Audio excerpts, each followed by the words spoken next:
welcome to Geeks of the Round Marvel Agents of S.H.I.E.L.D. This is going to be awesome. I'm your host, Matt Moore.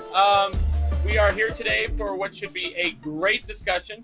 While I will be your host, we also have executive producer right there in the executive producer DeAno Jackson. How you doing, DeAno? It's a beautiful day in the neighborhood, man. It was a great show. I'm looking forward to talking all about it. We also have Todd Grundle. How you doing, Todd? I'm doing very good. How are you? Yeah, he's another mod here at Geeks of the Round. And then we also have right here. We also have Charles. How you doing, Charles? Well, I'm doing great. And last but certainly not least, Isaiah, who's already done a review on this particular episode. How you doing, Isaiah? I'm doing great. The show just got me pumped up for what has to come. I can't wait for the future of it. It's great. Yeah, it looks really good. There's another Joss Whedon show on my TV. I get to watch every week another Joss Whedon show. Fuck yeah! Fuck yeah, Joss Whedon show! Woo! I'm sorry. I thought I was doing that all in my head. No. Apparently not. Thankfully, it's ABC, not Fox, because if it were Fox, we'd only get about 11 to 14 episodes. Oh yeah, but back by ABC, this should be everything copacetic. I know a lot of people have been worried about what if it gets canceled and whatnot. It's like, I mean, come on, let's go down by the numbers, okay? Joss Whedon is doing a Marvel show. It's a Marvel show. Marvel is owned by Disney. Want to know what else Disney owns? ABC. They have a lot riding on this show being successful. It's not going anywhere. Everybody relax. Yes, yeah. Relax. Yeah. First off, I just want to point out that it is very procedural, which means basically it is kind of a Monster of the Week show, similar to Smallville or Supernatural or something like that, except for one big difference, and that is while those shows were good, this show is awesome. This show is amazing. Oh, yeah. Yeah, it's really good. I was quite impressed by it. I like Smallville. I like Smallville a lot. I've watched every single episode of Smallville. Buffy was another one that I watched every single one of Buffy, and that's also a Joss Whedon show. And Angel. Oh, my God, Angel. But this is better. It's really surprising. This really was just amazing, and I really hope that they can keep it up throughout the season. Yeah. So that was kind of cool. Yeah, it's not Firefly good, but things in time will be. In Seriously, what is?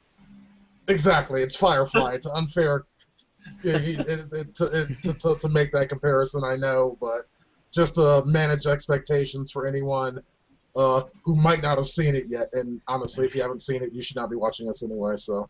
Right. You should watch this after. Definitely watch this. Just wait until after you've seen the episode. Exactly. Watch that first, because we're going to soil the whole shit right now. Pretty much. Oh yeah. First off, it's almost pointless to ask about first impressions, because everybody's pretty much said their first impressions. Did anyone have anything that kind of bugged them about this episode? Anyone have something bad about this episode? Just for me, it was some of the wit got a little bit. The wit can be a miss at times, like with the science. Fitz and I forgot her name. Yeah, Simmons. Simmons. Yes, thank you. Their wit can be sometimes off at times, with dealing with a serious situation. But overall, it's a great episode. It's just the wit needs to be pulled back a little bit, just a little bit. Okay. You know, I enjoyed it a lot actually, but I can kind of see that point. I had a problem with Ward, actually. I thought Ward's sense of humor was not a sense of humor so much as him being an asshole and laughing at him being an asshole. I can see that too. Well, I think that's kind of the point of his character. Is not everyone can be all witty and whatnot. He's kind of, I can see him kind of being the straight man in all of this. Everyone else kind of has a sense of humor, all their own, and I mean. And there's just no doubt about how great Clark Gregg is in this. Right. It's I think we can all agree that he's making the show. It's between him and Skye that are pretty much my favorite characters right now. Same here. Yeah. Actually, I had a problem with Sky a little bit. I mean, near the end of the episode, she warmed up to me, or I warmed up to her. But at the beginning of the episode, she was like, I thought she was a little annoying. That just the way her attitude, her demeanor was, it was just annoying. I guess is the best word I can come up with. But as the episode went on, I started to like her, especially in the whole scene where she was taken from what was the character's name? J. August Richards' character, and just during that, it was pretty cool. But for the most part, she was a bit annoying at the start. I tended to warm up to Sky at approximately the scene in which she started showing her cleavage. I don't know, something about that. I thought that scene really. That scene was awesome. You know, I hate to say it on the note of a cleavage, but that is kind of what was my. It's not necessarily a problem I had with the show, but a fear I had for the show was that I noticed that it was just it's very pretty, and it reminded me a bit of Incredible Hulk back in the 70s if it were done modern times, great with today's budget. And my fear is that campiness that is inherent in this kind of a show. My fear is if people are gonna like it, it's gonna be a real litmus test for how much of a king the geeks are today. Yeah. Well, I mean, the show first starts off with a voiceover, which I could not help but compare to the TV show Heroes. Yeah. I don't know if anyone caught that, but I definitely did because I watched a lot of Heroes. Don't remind me. Yeah, I didn't I see what you're talking about. Jeez, that's harkening back to the podcast days. Yeah, I'm one of those people who watched every episode of Heroes and liked them. So yeah, it was when I heard the voiceover, which was done by the character by the person who plays Sky, by the way. It kind of gave the impression that the show is a little deeper than I think it really is intending to be. And I hope they don't try and make the show deep. I hope they try and make it just a fun, action-filled show. Yeah, I want that too. I want it to be like not always cheesy, but have a balance between cheesy and sometimes seriousness. Like balance that out. Like you don't have a balance, not always going full that path or that path, but have a balance. Yeah, but knowing Joss Whedon's reputation for both TV shows and his movies like The Avengers, Serenity, and then his shows Buffy, Angel, and Dollhouse even. He tends to mix up all that kind of stuff. He has seriousness, he has deepness, he has comedy, he has a little bit of scare tactics sometimes. I mean, Buffy had that occasionally, and so did Angel. At least for me, it did. And that's usually how it is. So since Joss Whedon is at the helm for this movie, I'm going to say the saying, in Joss Whedon we trust, it applies here. So Absolutely. You won't get an argument for that on this show. Yeah. No. And speaking of Joss Whedon, we actually get our first Joss Whedon guest star with the first of two this episode. And that is J. August Richards, who, of course, played Gunn on Angel. Yeah. And that is Whedon star number 1. Now, I'm calling him Whedon star number 1 because of the fact that I want to do a running total of Joss Whedon actors that end up on Agents of S.H.I.E.L.D. Okay. Like, I really want that. I actually specifically, I'm going to brag just a little bit. I ended up talking to Neil Patrick Harris on Friday. Yeah, because that's what I do. On an EW interview. And one of the questions that I didn't get to ask, but they did credit me for asking the questions, is when is Neil Patrick Harris going to be on Agents of S.H.I.E.L.D.? And, I mean, because that's what Joss Whedon does, is he gets the actors that he's used in other things, and he brings them over to, I mean, he uses those actors all the time, except for Sarah Michelle Gellar, because she didn't exactly have the best reputation on the Buffy set, but whatever. But like everyone else, he tries to use as much as possible, which is very cool. Well, do you think David Boreanaz would make an appearance on Marvel's Agents of S.H.I.E.L.D.?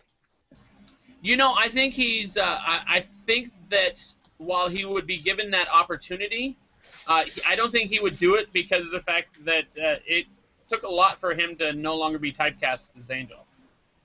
Yeah. Bones did really well. And I for him. guess for him to return to the Whedon verse with Marvel Agents of S.H.I.E.L.D., that'd kind of bring that stuff back. Yeah, exactly. Yeah. Exactly. And it really hurt him when he did the Crow 4. So now he's hiding. Please tell me you're joking. No, he's ashamed of himself from doing the Crow 4. Please tell me you're joking. I heard of Crow 4. Am I joking about him being in the Crow 4? No, he was in the Crow 4 that starred Edward Furlong and Tara Reid. Enough said. Furlong was the Crow. Oh. I know he was in a movie. Wait a second, you actually didn't know that? No, I did not know that. I stopped watching after 2. That movie was so horrible. It's like all right, for your viewers, do what I did, because the movie is on Netflix. What you do is, you have yourself a couple of beers, and you go ahead and check that one out. Because it is serious. It's Sharknado bad, it's good, okay? Oh, God. It really is. I just watched it again 2 days ago for the first time in years, and it's horrible as I remember. So, all right, so we have this really good show, and we all agree that it's really good. So I have a question to the panel. Is it too early to nitpick at small details? I would say yes. Damn it, because I've got so many things I want to nitpick. You can nitpick. What's that? It's never too early. All right, so nitpick. he is showing his kid, this guy who we don't know what his name is yet, but his name's Mike Peterson, but we don't know that yet. Some black guy. Yeah, basically. He's showing his kid, like, these superhero toys, and his kid wants these toys, but, of course, they can't afford them, and it's this thing. And he's having this conversation with the kid, and then all of a sudden this big explosion happens at the top of this building, and he just turns to a guy and goes, "Hang out with that guy. That guy will take care of you." Bernie, he says, what is it? Stay here with Bernie. Watch my boy. Like, he had not talked to Bernie before that. Like, I got the impression that he actually knew Bernie pretty well. Yeah, so I felt that. Especially since I felt that too, but it was kind of odd. A little odd. It was somewhat odd, but I mean, he did know the guy by first name, so they must have known each other, like, off screen. So. Listen, when I punch holes in walls and climb up buildings, I always leave my kid with the Bernie of my town. So it's common. It'd be funny if that was just a random, like, homeless guy, and he's all like, "Hey, you, Bernie, watch my kid." If it was Stan Lee, hey, I wouldn't mind leaving my kid there. Like, hey, stay with Stan Lee. I'll be back. I was waiting for a Stan Lee cameo. I figured that he'd be in at least the first episode. I figured that was going to happen, but apparently I was not. I really think in the first episode at least is like just because if they start doing all these cameos and whatnot now, it's like people will start expecting that every single week, and that's not what the show is going to be. So I'm kind of happy that they didn't go that route. Yeah, they're saving that for later on. That would have been too much if they did that this episode, because that might have been my other only little issue is while I loved it, it felt the exposition was a bit forced because they had so much to add in. They had so much to do to say, this is where we're connected to the Avengers. This is all the different characters that we know. They had to fill so much. They had to drop so many names that an appearance by Stan Lee would have just kind of blown the whole thing up. And Yeah. Maybe they are holding him to the last episode. Maybe. Of the season. Maybe. I think that would make the most sense if they did it that way. Also, they're using a lot of mythos from the Marvel Universe, the film universe I would like to use. Not the comic book universe, but using them from the film universe into the show, which was really nice to use. Besides the Avengers, they use, if we go on a little bit more to the story, they explain how that black guy got his powers or what's inside his body for that time being. Yeah, we'll get to that. Yeah, we'll wait for that. And speaking of cameos, I mean, I don't know if this has been confirmed or not, but do you think that the characters from the movie universe would show up in the TV universe, like Thor, Iron Man, Captain America, Black Widow, the works? I would doubt it. You Yeah, doubt that. I That's think too they much. said. I think they said no. I think they said don't expect to see that. It's not gonna. Well, I don't think that the actor themselves would show up, but maybe it's something on a basic level, kind of like what happened with the toys. Like maybe they'd show footage on the news on a TV in a certain scene, or Well, yes to that because they are so far. yeah. Well, I think it'd be kind of cool that if they ended up showing up to a scene of a battle, they just, like, for example, they go to Phoenix or whatever, and they're like, oh, huge crater. This is where the Hulk landed before he jumped again. Because, of course, that's how the Hulk travels. Right. I mean, I could see stuff like that to where you see the result of the characters as opposed to the characters themselves. The Hulk would be the easiest to do, though, because it's not like they have to bring in one of the big actors. They can just bring the Hulk, so we could stand a chance of seeing him. Didn't we see him in a video in this episode? Yeah, as one of the monsters, as one of the bad guys, basically. Is they're like, yeah, we've got the heroes, and then they show, like, all the heroes, and then we have the monsters, and the last monster they showed in that scene was the Hulk. Right. Because he is a monster. Well, yeah, but he's a controllable monster. At times. He's our monster. Yeah, basically. So then we get into the story, and we get introduced to Agent Ward, who is currently my least favorite character. Basically, like, he has lines like, if the job were easy, it wouldn't be any fun, and I mean shit like that. Yeah. And I don't know, he bugs me a little. But I think he's supposed to bug us, so that would make sense. All part of the charm. Exactly. Yeah. And he starts this episode with access to a cloth fingerprinting scanner and an X-ray vision platter, which I thought was funny. That was kind of cool and funny. Yeah, it's just like, oh, okay. It'll be interesting to see if they still have these toys later on in the season when they can use them, or whether it's just a plot device. They're using it for plot devices instead. You let them linger on more and more. Well, since it's S.H.I.E.L.D., I would assume that they would have some form of advanced technology that they got from alien technology and sort of adapted it to our uses. And they'd show it off. I don't think they should show it off in every episode, but like whenever it's like wherever it would be most useful in like a difficult situation, that's where they should bring it in. Uh-huh. Yeah, Well, that's the superpowers in this show, I think, right? Like that, since they don't have necessarily superheroes, they have regular people fighting against super villains or people who are super. That's probably what they're going to rely on is the weaponry. I did notice the tech a lot in this episode, and I was enjoying what I saw. Yeah, same here. It very much was the tech that ended up making them the superheroes. But Agent Ward is actually a little bit of, I don't know, he's kind of cool himself. He's a superhero kind of like the Black Widow is a superhero. Because he gets in a fight, he ends up fighting like 5 different people. And of course winning because he's the good guy. Right. And what I found funny about that scene is you had the lady of the house, and the lady of the house was there, and she's all like, yeah, fuck this shit. Like, I'm tired of this shit. I'm out of it. Like, I'm outie, peace. Like, I'm hanging around in my robe and bra, and yeah, this happens all the time. Yeah, I'm like, okay, I'm going to sit with moms. Bye. Yeah, exactly. But what I was saying about him being an asshole is part of his sense of humor. When he goes in there and he's getting into the fight, in the middle of the fight, they call him and they say, Ward, just a heads up, we have possible hostiles in your vicinity. Like, he's in the fight with the hostiles. And I think at first I thought, you know what, that S.H.I.E.L.D. being kind of, that S.H.I.E.L.D. kind of not doing their job very well. But then I changed my mind about it, like, the second time I watched it. I think S.H.I.E.L.D. does their job very well. They were just fucking with Ward. They knew he could handle himself, and so they were just kind of, like, joking about the whole thing. I could see that. And joining us, Reggie Darden. How you doing, Reggie?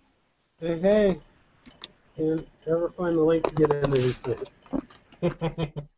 And Reggie is the 5th best in the business. Yep, gotta go with the 5th best. That'll work.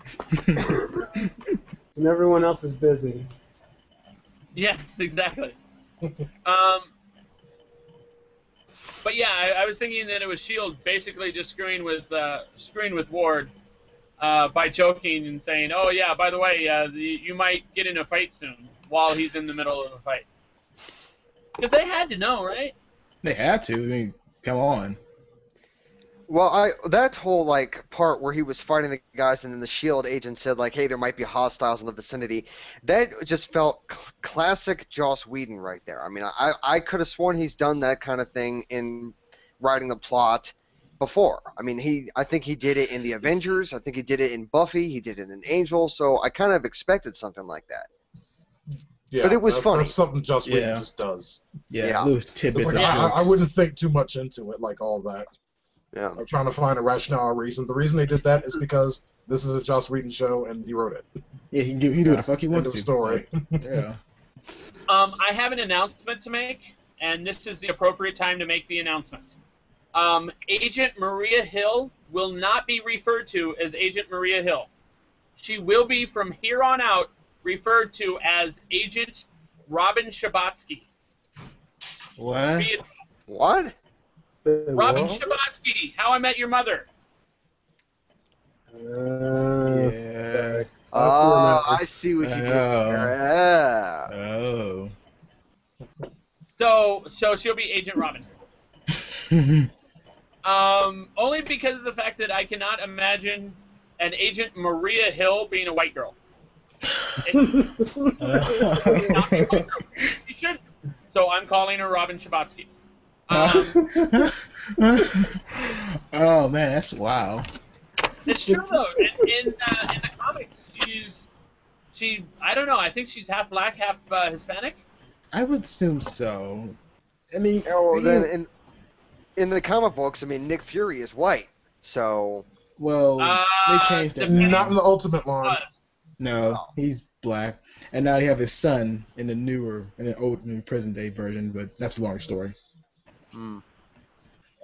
In any case, she basically recaps the movie Avengers by doing the whole we have heroes, we have monsters, and then there was the Battle of New York and the world changed. Like, she basically told us what the entire show was going to be about right there. And she does it again a little later. She basically recaps the entire show in 5 words at some point. But I forget where it is. Oh, here we go. The whole team is sketchy. That's also a recap of what the show is about. I thought that was kind of cool. Yeah. Then they introduced Coulson, explain his fake death, and they just move on from there. They explain it and then pretend it didn't happen. Yeah, but there was more to it. Yeah, there's more to it, but the more to it happens later. Yeah. And of course, the Avengers don't know that Coulson is back because they don't have security clearance to know, which I thought was a very cool out for the writers. I thought that was very, very smart of them. Yeah, it wasn't really a cop-out. It was really like a big old loophole, in a good way loophole. Like, they're not on level 7, so we're not going to tell them shit. Good idea. Now, I have a question for the panel. I think DeAno is, but how many of you are familiar with the Civil War storyline in the comics? I've never read it. All right. In the Civil War storyline of the comics, basically the government is trying to register all these superheroes so they can be held accountable for what happens when they fight a bad guy and they throw a bad guy into a building. It is up to them to pay for that building under the Civil War storyline. In this show, they actually refer to Mike Peterson, before they even know who Mike Peterson is, as an unregistered gifted. So I'm wondering if they're just bypassing the whole Civil War storyline by trying to register every single superhero. I would assume yes. Because the Civil War is it's a great book, but it's very complicated to explain to viewers out there, like, because you need Spider-Man to be in this whole mix as well, because he played a bigger part in the Civil War. Well, you don't necessarily need him. You would be able to use someone else for that same role, but it would be really dumb of them to do the Civil War story. So I think that's too complicated. An issue. Well, it's not even a matter of complications. It's like, I mean, just having a story of superheroes fighting other superheroes over this stuff is like, I mean, I just don't see that playing well for a TV audience. Yeah, and plus politics. Like, why are you fighting over politics? I don't get it. And besides which, that would focus more on the superheroes than it would the S.H.I.E.L.D. team. And this show is called Agents of S.H.I.E.L.D. So, right. Yeah. Do we see the discrepancy yet? Yeah. But I think registering heroes in the S.H.I.E.L.D. universe, or in this show, is a really good idea to like establish or what's that word I'm looking for? Better track of them what they're doing in life. Like make sure they don't go crazy or whatever, or go hulking out. So I think that was a really good move on their part to have a registration act. To monitor them. Yeah, pretty much. They have to. I mean, come on, you do the same thing, wouldn't you? Well, that's just it. Is that is actually the story of a lot of good guy, bad guy stories. Is who is the good guy and who is the bad guy? Is the government who is trying to control everything so chaos doesn't reign? Are they the bad guys, or is the people who want to be free to be able to do whatever they want? Are they the bad guys? And of some of the best stories out there, that's the premise: is who is the bad guys? Like MIB. I mean, MIB. If you look at it from the MIB standpoint, is freaking awesome. But you look at it from the X-Files standpoint, and they are bad. They are evil. Right. And so, yeah, I mean, and that's kind of something that I personally would like to come back on. Is are these people actually doing the right thing by chasing down and finding these heroes? And of course, they're going to show them doing the right thing, but I mean, ultimately, are they doing good? Right. Well, I think in that regard, the immediate team, Phil Coulson's team, they're going to be following orders, but they're going to believe that they're doing the right thing. But the orders themselves may not be necessarily good or evil, depending on the situation, I think. Mm-hmm. Like, they could be told to go catch this hero, and it turns out that this hero is, like not really that bad of a guy, but yet the high-ups at S.H.I.E.L.D. are, like, labeling him as a terrorist, sort of. So they're brought in to arrest him or something, and it turns out he's not really that bad of a guy. And I guess in that situation, Phil Coulson or one of the members of his team, possibly Ward, would have to make a judgment call and possibly let him go, but he would have to be in trouble with his superiors, that kind of stuff. Yeah, and that's another thing is I think that is why they have seemingly brought in the Phil Coulson character, is because of the fact that while this unchecked, unmitigated power that this team will have could easily be used for bad, Phil Coulson is going to make sure that it isn't. Yeah. Right. And that's why he does things like poisons or puts truth serum in his own agent. Which, by the way, That's pretty good. That was a great scene. It was made me laugh all the way. Like, wow. But yeah, basically they go after Rising Tide, and the first person they find in Rising Tide, of course, is Skye. Find her in her van, and she is at the time broadcasting, so it's not like she can be like, yeah, that wasn't me. Right. No, but the great thing is what she was broadcasting, and so it's like, you will never find any of us. You will never. Door opens.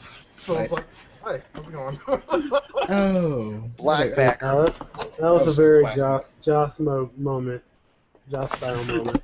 Yeah, that was. Definitely. And then right after that, sorry, before that, because we jumped ahead there, we have our second Whedon star, Shepherd Book, Yes. a.k.a. Ron Glass. Yes, I did. Did have to shed a little tear there, and he popped up. I admit, it's like I geeked out quite a bit when I saw him. It's like, I mean, obviously we all knew that J. August Richards would be in the pilot here. That wasn't a mystery. But it's like when Ron Glass, like, I was like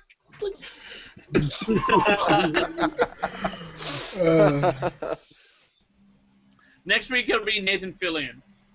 No. I think I would have to Do explode. not let me raise your expectations like that. Right, That no, was put it low. that's Put it probably low, not gonna folks. There'd be like a pretty epic nerdgasm from like everybody. Yeah. Oh, you know what? Oh, I think Gina Torres should show up. Yeah, I can see that. Yeah. I think Gina Torres should definitely show up. But yeah, we won't go there. Yeah. What episode does Summer Glau show up? Of course, Shepherd Book. Well, I would have to call him Shepherd Book because they never gave him a name. Right. He wants Doctor. Coulson to get more rest.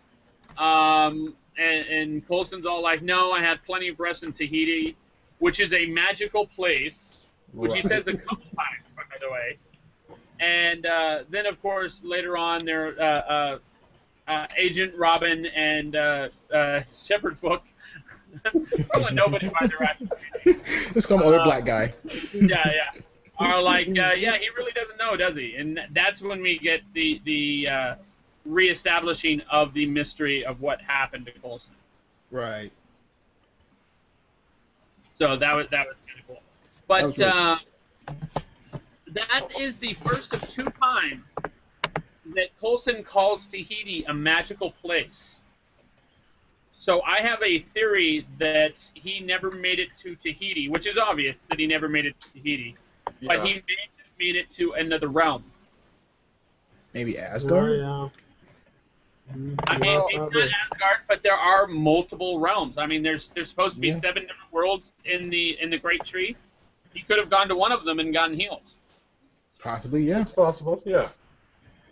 But You know, that that's should a have great been- aspect to this show, by the way, where they can go with all that.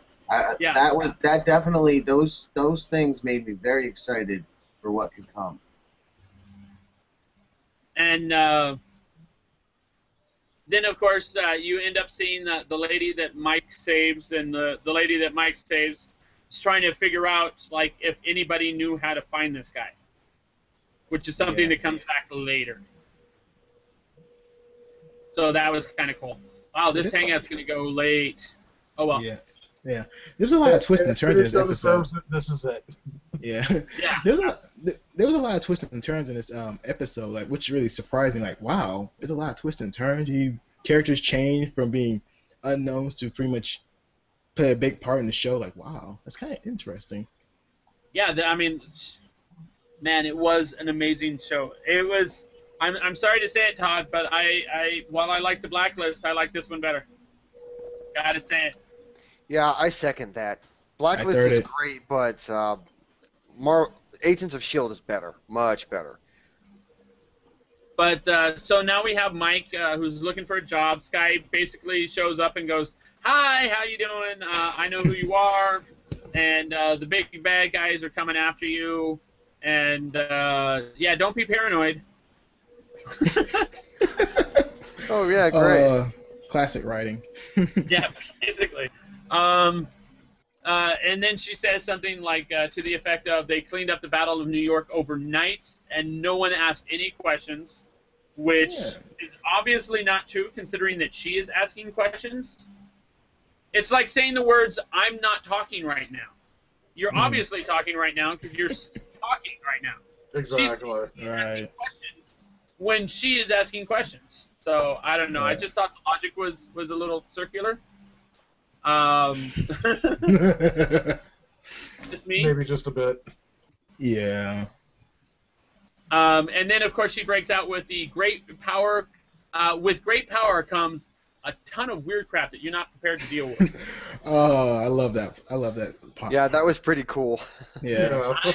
I'm wondering whether or not that the whole phrase, which is with great power comes great responsibility, is that actually copywritten. Ooh, that's a good one. It must be, because wouldn't be nobody will surprised go if it near was. it. Well, Yeah. if so, it's copywritten by Marvel. So Or Sony. Yeah, but it Well, would no. probably go with Sony. no, it's Yeah. like I mean they have rights over like Spider-Man's character and whatnot. It's like I don't think that would apply to something like that. Yeah, and wasn't the quote with great power comes great responsibility come from the comic books? Yeah, Well, yes, but they also use it in the movies too. a lot in the movies and the remake as well. Well, kind of. They just can't use it that much often because I think it would be heavily copyright infringement there. Well, what I said about that was, since it was done in the comic books first, wouldn't it already belong to Marvel, and that Sony would have no rights to it? They'd have to ask Marvel's permission to use it in the movie? No, I think Sony has that locked down. Yeah, I was gonna say I think it would follow the character. So long as Yeah. Sony has the rights to the character, they probably have character and all associated blah blah blah. Yeah, so it's mostly Sony's. Sad to say. Yeah, there's also things with like different parts of it, because like jumping over to the DC, there was all kinds of crazy legal stuff with Superman. the stuff that they could put in Man of Steel, as far as like one. Uh-oh. Yeah, Reggie, we're losing you, buddy. It's like you're really choppy right now. Yeah. But well, let me get back to my notes. But yeah, she ends up doing the first thing that that is not explained in the episode. She does a couple things that's not explained. And the first thing I noticed is she starts playing with the sugar packets, or the fake sugar packets. And I didn't get that. I didn't get what she was doing. She just kept like switching them around, like she was playing a card game. Right. And that was rather strange, and they never like explained what the heck she was doing, but they definitely put camera time on that. So I don't know. Yeah, I was actually Interesting. kind of curious about that myself. I mean, And, if it's important, I'm sure they'll explain it. It's like it might have been nothing. Yeah. Like you know, you're talking to someone. It's like you're fiddling around with whatever. It might have just been that, or it might just be like a quirk of hers that we'll find out more about later. Yeah. And then of course she then pickpockets Mike and gets his ID. So not only is she a hacker, not only is she like a social butterfly flirt thingy, but she's also a thief. A very good one too. Yeah, and that's kind of a triple threat right there. Social butterfly flirt thingy. Yeah. You can flirt. How Very would you nice. describe her, DeAno? I don't know. She's Sky. She's So- questionable. And then we Social move on. butterfly flirt thingy. I'm stuck on that for a minute. Just move on. Okay. Then we finally get to Agent May, who Agent May is basically the last person that they Fitz and Simmons has kind of been in the background during all this, but Agent May is kind of the last one they really introduce. She won't go back into the field, until 7 minutes from now. Right. And I thought it was kind of strange because her current job that she had there kind of looked like my old job as a file clerk. And I was thinking she probably gets paid a lot more than I did. But More likely that's than not. The Shield. But That's yeah, what it they- is. but oh man, it's like he just had me cracking up in that scene. This is actually where they make the red tape, isn't it? yeah. I was curious about that. Hmm. Yeah, that was pretty funny. But yeah, they didn't tell a lot about the character, and I think her character is going to be one that's revealed over time. Right. But she does end up getting into the action pretty quickly, even though she doesn't want to. They never do. And she did not seem very thrilled about that either. Right. she didn't. Like she did say that her and Coulson were going to have a conversation about that later at length. She made it a point to point out. Right. She's got to drive the bus. Yeah. And then we actually get our official meeting with Fitz and Simmons. It took a second viewing for me to tell the difference between the two. Simmons is the girl. Right. I don't know how I'm going to remember that, but I will. And of course, then they then show the gun that will save the day at the end of the episode. But you don't know that at the time. No. Right. And did you all catch the Harry Potter reference? No, I did not. No. Y'all didn't? She very specifically mentioned Hermione. Y'all didn't hear that? Actually, now I remember. Yes, I did hear a that. little bit, yeah, but it was when all the wit was just going past. Yes, no, make up your damn mind. I don't know. It's too much wit. I remember it, but I think I only heard it in like the corner of my ear. So I was like, "What did she? What did she say?" Yeah, I think I had to rewind to confirm. Charles just said the corner of his ear. I just want to point that out. I was just moving on. So, we see the plane. I tried to figure out what kind of plane it was. I was unsuccessful. It's just referred to everywhere as a cargo plane. Yeah. But I don't know the actual model of the plane. I'll probably know it by the next episode. It appears to have the ability to be anywhere, anytime, because throughout this episode, anytime they need to be somewhere, they're there automatically. For example, when they find Sky, they're like, yeah, she is broadcasting while they're getting on the plane. And by the time she's done broadcasting, they're at her van. At least that was the impression they gave. Yeah. Yeah. Well, it was like when it comes to this show and technology, there's a little bit I'm willing to forgive, but it's like, and I'll let that one slide. Yeah, same here. Like, it's like, cause there's a lot of things we do. It's like, I mean, especially Lola. Yeah, Lola. We'll get there. We'll get there. I was gonna say is this is also the first scene in which we see Lola, and the first thing I thought was, I bet you this does something cool. Yeah. Yeah. I specifically thought Transformer, but we didn't get Transformer quite. Yeah, not quite.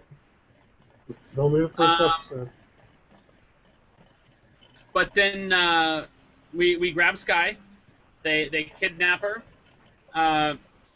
try to prove to her that they're good at their jobs, basically by going, hey, yeah, we know this, and we know this, and we know this. And she's all like, yeah, I meant to get caught because I'm where I wanted to be. Which I think is bullshit. Yeah, but she was playing as bullshit. Yeah, well, I didn't really get the impression that she was saying that she meant to get caught. It's like I think it was more that he's like, yeah, you caught me, but I'm exactly where I want to be. Right. It's like I really didn't get the impression that it was like anything intentional. He's pretty much playing poker with them. Like, yeah, I had planned to be caught, keeping a straight face. Yeah, I think she was only saying that because she just wanted to make them seem like that she was in control, even though they were the ones that were in control and all that. Yeah, I'm with Charles on this one. Yeah. But and then of course that's when they do the great scene with Agent Ward, where Coulson puts the true serum in him, and he makes the mistake of well, I guess it wasn't a mistake, but he goes and starts telling the truth about how he tries to show off to pretty girls. And so she just tries to make him as uncomfortable as hell from that point on. I like that scene between those two. That successfully was really at that. Yeah. He was a pushover too. Like, wow, dude, you're a big pushover for such a high special skilled agent. You're a pushover. Yeah. Well, he was under the effects of powerful truth serum, Isaiah. Yeah, so. exactly. Yeah. So yeah, he's such a pushover with freaking all of this running through his veins. Yeah, darn that training. Also, before we come on, before man, we give him some credit. Yeah, before we get to before they got to the true sim, they was going through a background with Sky, which they had nothing on her. Like, they don't know nothing about Sky at all, which is actually interesting as well. Like, and Coulson said, how that doesn't happen that much because it's S.H.I.E.L.D. They're supposed to know everyone, but they don't know nothing about Sky, which is really. I was actually about to get to that. Is that we end up having they end up bringing Sky over to their side, and they're like, okay, we need to find out about this guy, this hooded black guy. hooded hero, I think is what he called himself. And Sky's all like, oh yeah, I've got his ID right here. Like, they had video of this guy, and yet they still did not know who he was. They could not do facial recognition. They couldn't do anything like that, which local PD should have been able to do. Enhance. They needed her help. Yeah, no, the NSA sucked on this one. And I think we're going to see a lot of that. Is a lot of, like, sometimes they have really cool stuff, and sometimes they don't have really cool stuff, depending on what the story dictates. We're probably going to have a lot of that, actually. Mm. And we're just going to have to get over it now.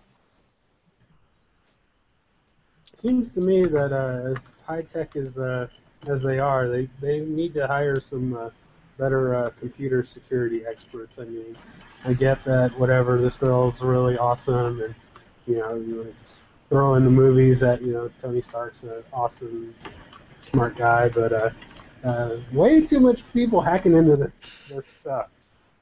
Well, I was going to say is I would assume that their computer experts are from Stark Enterprises, because that's obviously not. If people are hacking into their stuff. Yeah, too easy too. Like, man, that was Might easy. as well just put a G+ post or a Facebook post. Hey, we're gonna go after some superpower people today. Here's where we're gonna be. Foursquare. But yeah, basically, is I don't know. It's maybe they were trying to establish worth with the character by having her be that cool and putting her above everyone else. I don't know. I just thought it was kind of a weird thing. Is when they went after Rising Tide, they specifically went after her, and though they mentioned Rising Tide earlier with Agent Ward, like. It's almost like Rising Tide is her baby. At least that's how it seems to me. Yeah, that was the impression I got as well. Yeah, same here. It's like this huge multinational Anonymous? I don't know what to call it. It's not a terrorist organization, but a information organization. Like WikiLeaks. It's basically being run out of this van. At least that's kind of that's the impression I get. Which is kind of funny, actually.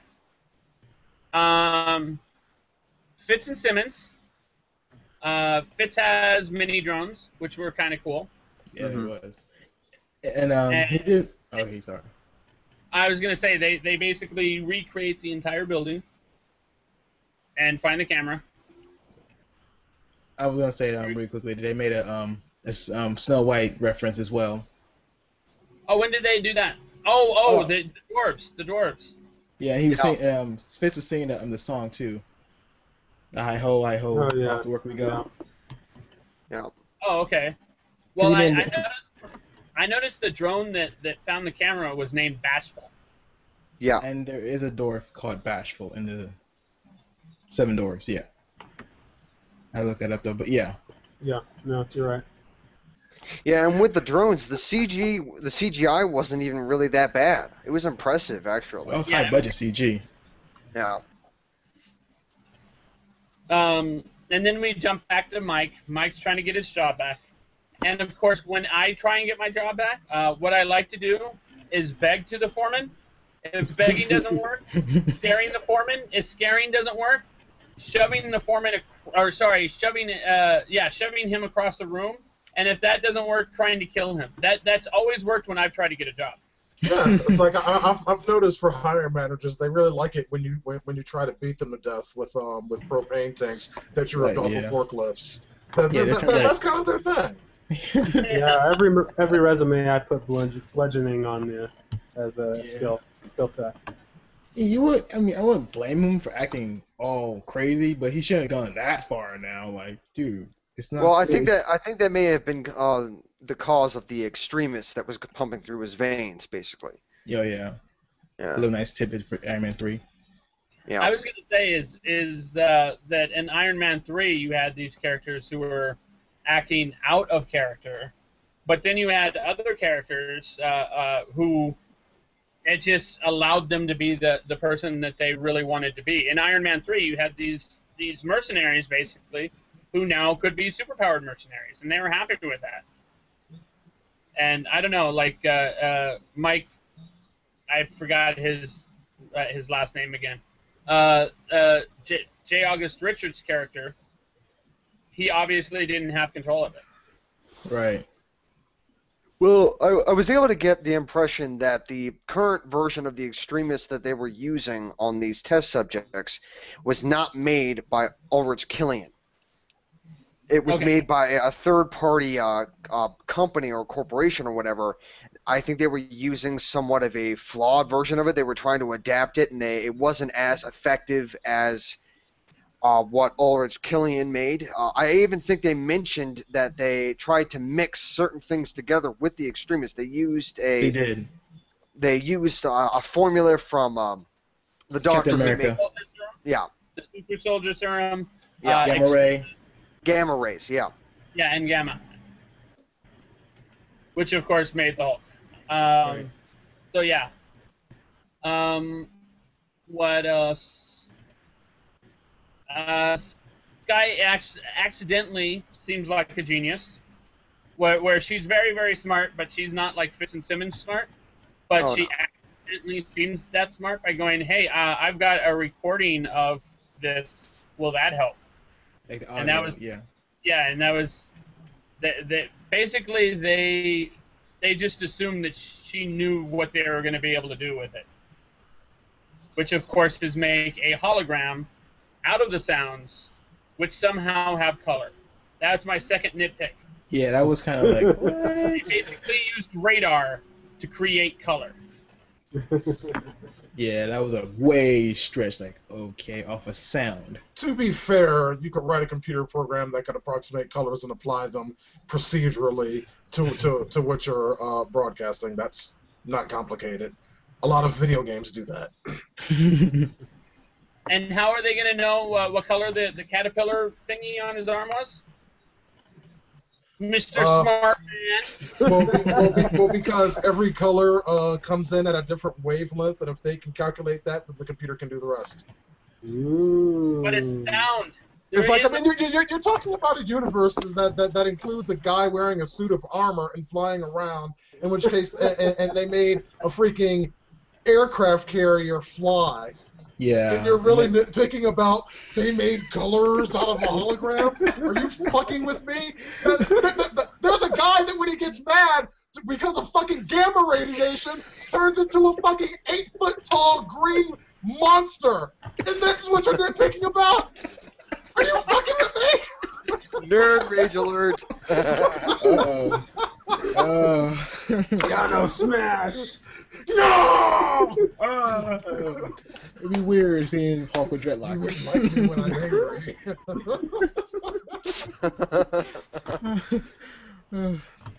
So now we have that whole like hologram thing, and they realize that it's extremist, and they realize that this guy exploded, much like the entire storyline of Iron Man 3, and so like Skye ends up having to go back to her van so she can get something that was encoded, because of course her encoding is based on GPS. Don't worry, DeAno, cool, I will not nitpick on that. I thought that was pretty cool, actually. That was Probably cool. totally wouldn't work at all in real life, but I thought that was kind of a cool concept. Well, yeah, because you could always spoof a GPS location. That's not even complicated. I'm not saying it's not but it was impossible, clever. At least they were thinking outside the box a little bit. Yeah. Instead of, oh, well, I've got, super awesome Alienware laptop, whatever, that, some bullshit like that. So they're trying. I was just going to say that for the second time, Skye does something that is mysterious that does not get explained in this particular episode. And that's after she gets the information that she's trying to get, she grabs an SD card and puts it in her bra. Yeah. And explain what that SD card is. Because it was not in her computer. It was on the table next to 2 other SD cards. Like sugar packets. It was like in the same row. Yeah. So I think she might have been sneaking information, trying to sneak information past Melinda May. Also, you forgot 3 because when we can talk when we might get to that right now when they get jumped by the black hooded guy. She helps him get rid of it. Well, makes him make a ghost really, He said, "How do you?" And he asked her like, "How do you know it works?" Because she did it before, which is Yeah. now a three, which is never explained as well. A third thing. Yeah. Well, I mean, you would have to assume that if you're a super hacker of some kind or another, you've made a person disappear from the DMV records, because that's what she was doing. Well, it She was seems pretty clear she made herself disappear. It's like, I mean, Yeah, I was there's thinking that a as well. reason that S.H.I.E.L.D. can't find anything on her. Right. Yeah. Yeah, it's I don't know. Like they weren't. She was not erasing his trace from S.H.I.E.L.D. She was erasing his traces from like the DMV database, from like state records. So I can't imagine that. I don't know. I can't imagine that it would have been too hard for her. Right. But and then of course our next scene is we find out that Michael explode because we've seen this extremist thing, and Coulson wants options, and so what's he do? He goes to the nerds and goes, "Nerds, figure this out, and don't tell me you can't, because I will rage on you, much Yeah, like DeAno did a couple minutes ago." Right. Like that was a good scene though. That really was a good scene between Coulson and the nerds. I have to disagree. I actually think that he did not do Mad very convincing. And I didn't think it was convincing in the previews, because they showed it in the previews, and I don't know that it was convincing. I mean, you have this very happy, easygoing character who's very good at what he does, all of a sudden get mad. It just seemed out of character to me. Not me. I thought it was like a good. It showed like a more serious side of Coulson. Like he doesn't want like what's not cannot happen. We want something that can be happening. Even if it isn't possible, he wants that to happen now instead of just getting second guessing. Like he wants it now. Yeah. And then of course, after she erases Mike figures out that S.H.I.E.L.D. shows up at the door and goes, "Come on out." And Mike gets all pissed. And apparently Coulson is a limbo expert, because a giant door comes at him and he just ducks backwards. Spider sense. Yeah, exactly. Hey, you just made me think of something. You just gave me a really wild speculation. You're I welcome. wonder if we're thinking the same thing, because something just hit me. Dun. Dun, dun, yeah. And then, of course, Sky gets Mike into a fight with gangbangers, which was rather smart of Sky. Yeah. You're right. You will go down like a little bitch. Yeah, but I just think that the whole thing with the gangbangers was just a bit too convenient for the plot. I mean, I mean, it was kind of cool how he beat the crap out of a bunch of gangbangers, but it just seemed like that it was what's the word I'm looking for? That it was Contrived. it was just too easy. It was like an easy way to go about things. I was kind of expecting something a little more complex, not too complex, but like something more complex than a bunch of gangbangers, no-name gangbangers. I don't know. What do you mean? I'm kind of stuck trying to figure out what you're talking about here. Complex and what? Like her way of escaping from him to be more complex? What? Well, I'm sorry. I'm trying to figure out a way to be able to say it. I think that Sky should have tried something else instead of just bringing the gangbangers into the mix. I just thought it was too convenient for the plot. I just thought it was too easy. So I think it was perfect because of the fact that they are in New York, and the fact that they had not run across gangbangers up to that point was more of a like, where are the gangbangers at? Exactly. Yeah. Like I think it was apropos. Because I mean, at some point you're gonna run into gangbangers. I mean, Down the road, yeah. You're gonna run into gangbangers, and they don't put that in shows. I mean, can you name the gangbanger in Seinfeld? Yeah, you can't, because there wasn't one. Same for Friends, same for all those shows. Yeah, Kramer was a crip. What are you talking Actually about? had him. What was that, Reggie? The Kramer was a crip. What are you talking about? Yeah, Kramer was always representing for the set. Yeah. Always ready to do drive-bys on fools, bust caps and asses and all that. Hey, how do you think his hair got like that? All those drive-bys.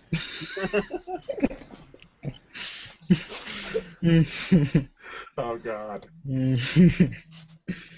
And that particular fight ends up having the bad guys show up, and the bad guys start getting into the mix.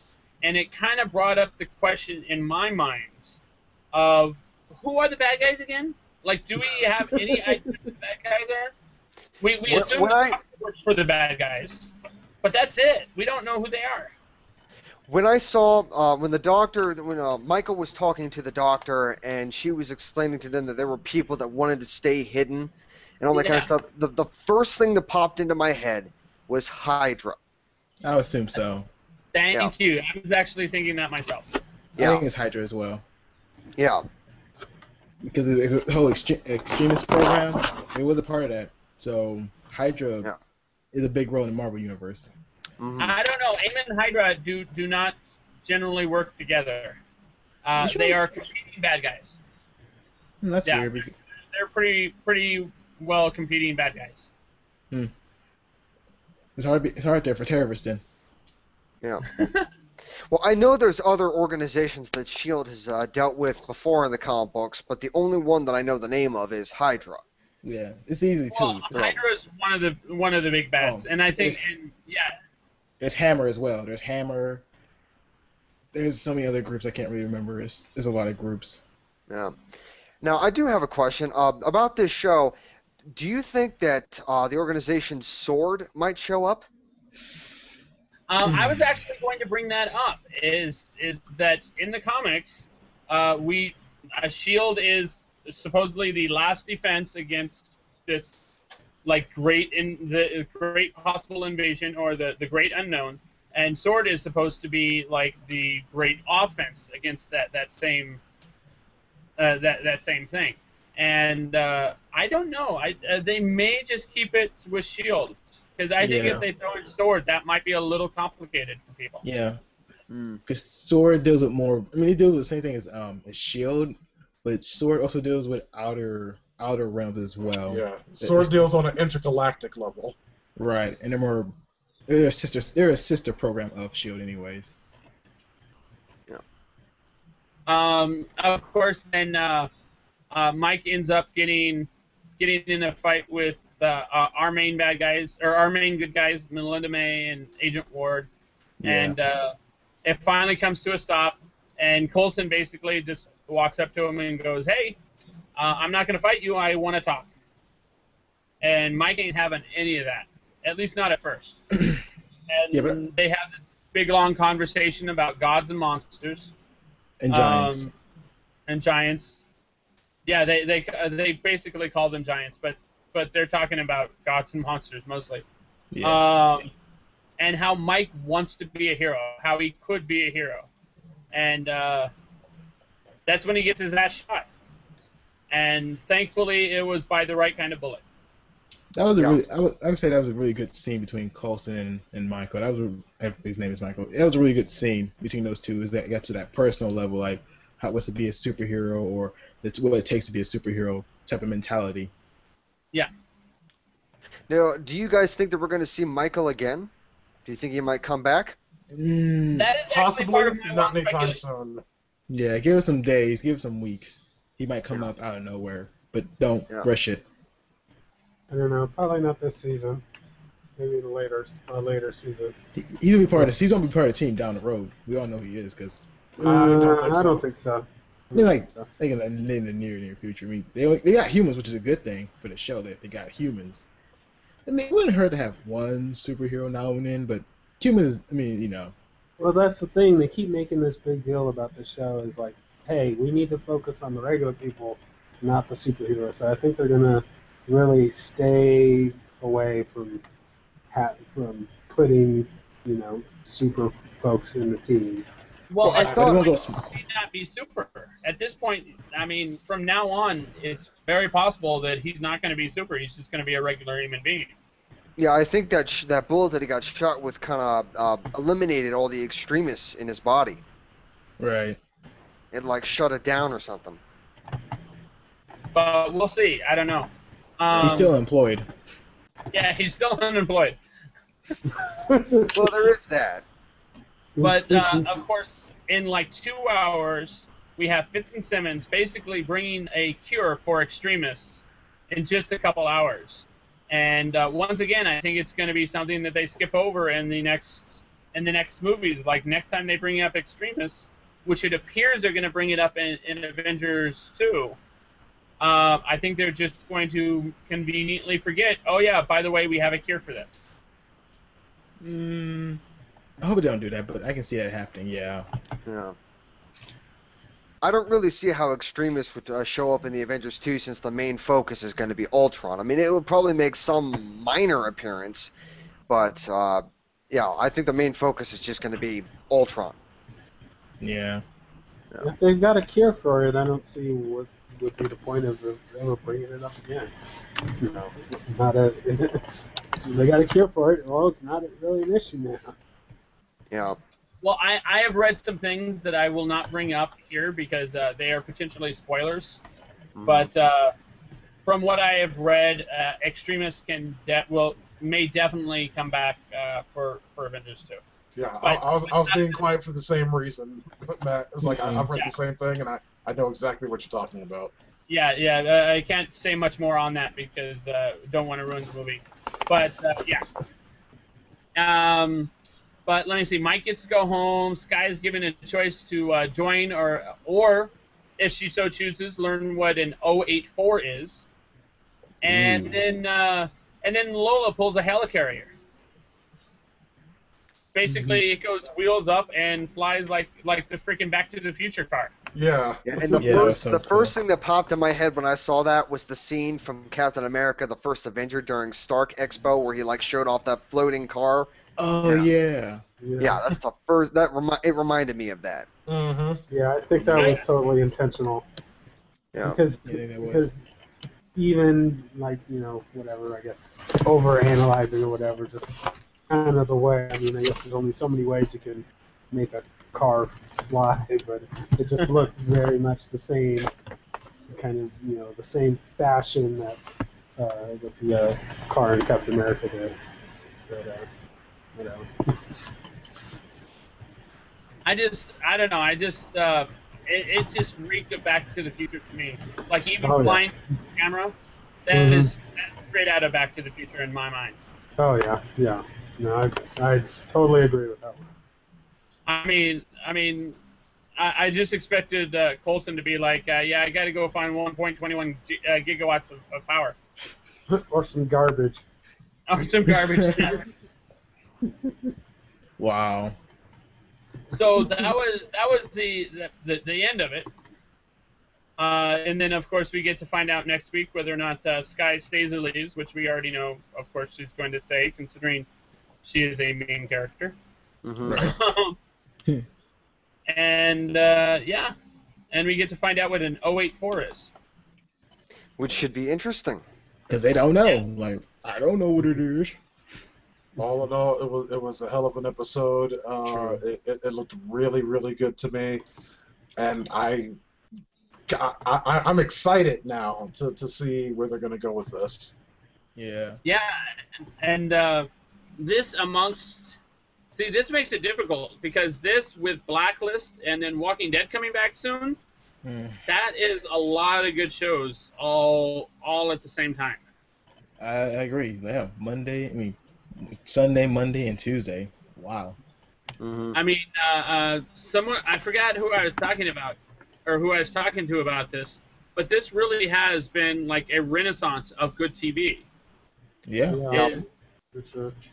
Yes. Because we had a lot of crap TV for a long time. Oh, God, and then yes. And then people like HBO and Showtime started to pick up their game, and everyone else followed. Yeah, that was smart. So yeah, I'm really looking forward to this new stuff. Yeah. Yes, Hopefully the reign of bullshit reality television is coming to an end. We can have real TV shows again. Real serialized TV shows that you can get into and binge watch and just be awesome. It's like that's what I want to see. Also, I Yeah, think but don't take away my hardcore palm. Sorry. I really think Shield's Did he gonna make say a don't lot take away his hardcore porn? hardcore Well, palm. don't take away that either, but Fair enough. Oh, just kind of jumping back real quick since I wasn't on the beginning. So I kind of figured I was going to be in the minority here, and I totally get it that it's the pilot and they got to start everything up, but this barely moved the like meter for me. I wanted to love the Jesus out of it, but I kind of didn't really love it. I kind of just barely liked it. It felt kind of cookie cutter to me, and as much as I hate to say it, I think there was too DeAno, how much do I humor, eject too him? much jokes. Well, I mean, I'm definitely going to tune in. I'm hoping that this turns into another Buffy for me, where it needs a little steam to get going. You know, hang in there for the first few, and then it just fires on all cylinders and just doesn't stop. See, it's very difficult for me to not compare this show to other shows similar to it, right. like Smallville, like Arrow. Oh, Arrow has to pick up his game. Tomorrow's People, which isn't out yet, but it's on the other going to be like it's only gonna. But like Heroes, I mean, there are a lot of shows similar to this one, and none of them started with this good an episode. None of them started that well. True. So So I mean, you know, I have faith in the show. I just kind of thinking back to some of the other shows where, you know, the first episode or the first couple of episodes, and I was just like, you know, oh my God, this is, you know, I'm in. It just didn't hit that level for me, even though I was really wanting it to. did you watch a lot of the previews? I tried to stay away from it. I caught a few, and that really, usually that doesn't bug me as far as, you know, seeing the previews and stuff like that. But this time I really wish I would have avoided it, because then I'm sitting there and it's like a lot of those kind of, you know, cool moments. It's like, oh yeah, well that I saw that in the commercial or whatever, and it's kind of like you instead of just kind of enjoying the moment, you're kind of sitting there going, okay, when are they going to do that moment? When are they going to do that? Oh, there it is, you know. So Yeah. That was actually the Melinda May moment for me, where you first get introduced to that character. Is for the last like week and a half, I kept seeing articles where they were like, "Oh yeah, Agents of S.H.I.E.L.D. puts out another scene from the first episode," and it was the same scene over and over and over again. Yeah, From different sources, and it's just like, okay, I've seen this particular scene enough times now. I can quote it word for word. But I don't know, I might have to give it another watch. I guess I'll have to give it another watch and maybe let it soak in a little bit more. now, do we have any wild speculations that we haven't already covered?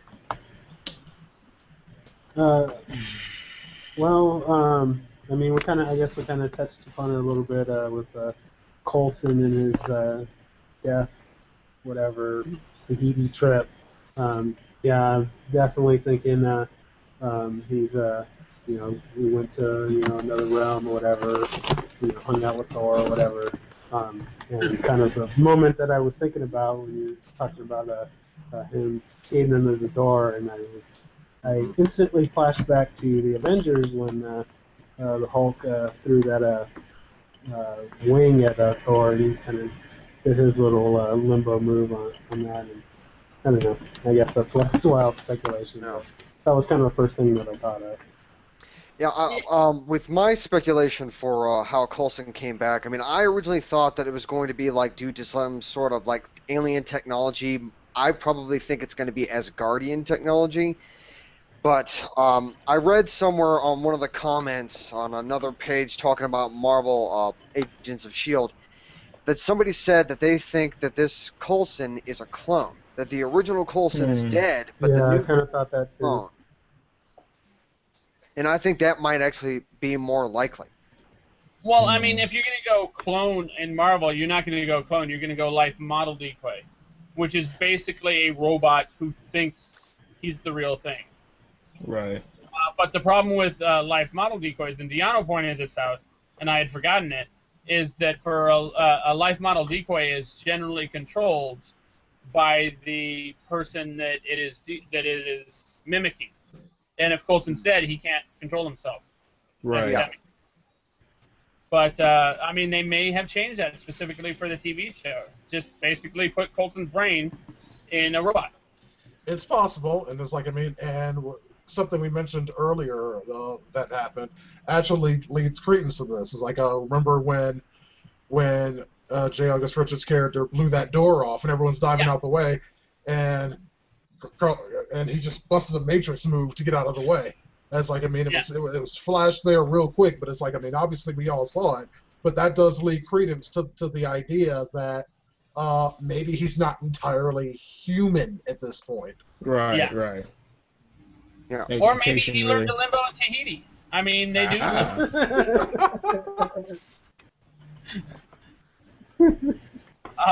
Do we have any other theories? All I can say is Super Soldier Serum, like, you know, it can help people bring them back to life. I don't know about that. Maybe. Or Spider-Man's DNA. You never know. Hey, that's an idea. What if Coulson and Captain America share the same blood type, and so they just put some of Captain America's blood into Coulson? Ooh, I like that. I can see that happening. I do like that. That was his favorite hero. Yeah, and he'd be stoked about that. What I found funny about that is the fact that Agent Maria Hill knew what was up, and the Doctor knew what was up, but Coulson himself didn't. Yeah, that was a good move. I guess they have level 8 clearance. Apparently. Okay, it's not your business. Yeah. All right, that being the case, does anyone else have anything to throw out there? I know I talked most of this time, but that's because we had a lot to cover, so I apologize for that. Yeah, it was a really packed episode. Anyone else have anything to throw out there? Nope. Yeah, I think we're good.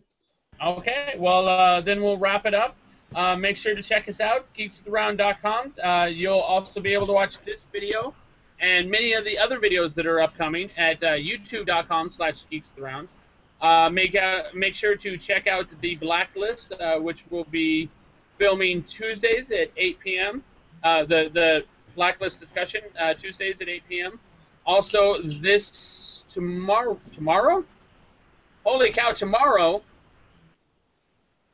No, not tomorrow. Tomorrow's nothing going on. I was about to say, it's like, I'm double checking the schedule. Tired. I apologize, I'm tired. Next Monday, we are filming the Geeks of the Round final discussion for Breaking Bad, of which I will be hosting. I know I said that wrong in the Blacklist thing, because, once again, I'm really freaking tired.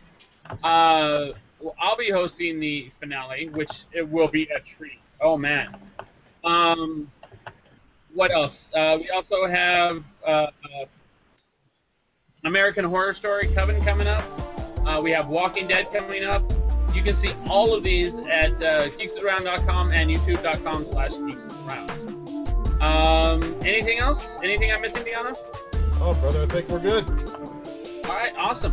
I want to thank you folks for watching, and have a good week.